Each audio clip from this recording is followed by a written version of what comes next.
Student Fair Discount Act na naglalayong bigyan ng 20% discount ang mga estudyante sa lahat ng uri ng sasakyan, pirmado na ni Pangulong Duterte. Naritong report. 2 beses na sumasakay si Rovelyn mula sa kanyang bahay hanggang sa pinapasukang universidad. Magastos lalo't kailangan niyang magtipid din sa kanyang allowance. Malaking bagay raw ang pinirmahang batas ni Pangulong Rodrigo Duterte na Student Fair Discount Act. Mas makakatipid po kaming mga estudyante, lalo na po ngayon nag-aaral po kami. Limited lang po yung baon namin.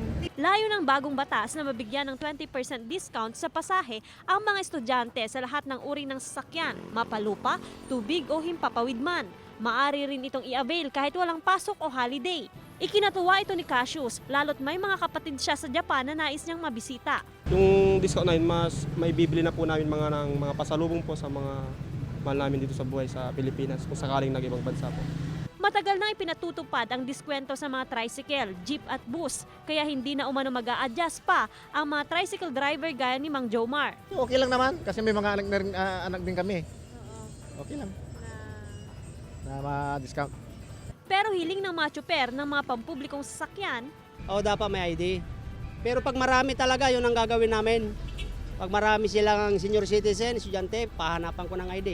hindi sakop ng diskwento ang mga enrolled sa dancing at driving school, short-term courses gaya ng seminar at mga nag-aaral ng graduate school. Mandato ng Land Transportation Franchising and Regulatory Board o LTFRB na parusahan ang mga lalabag dito.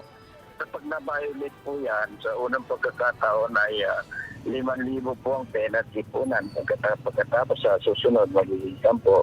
Sa ikatlong pagkakataon na binayolate pa rin po yun, ay 15,000 plus maaari pong ikansila ang kanilang franchise. Kasama si Henry Duminsil, ako si Joanne Punsoy, naghahatid ng Balitang Amyanan.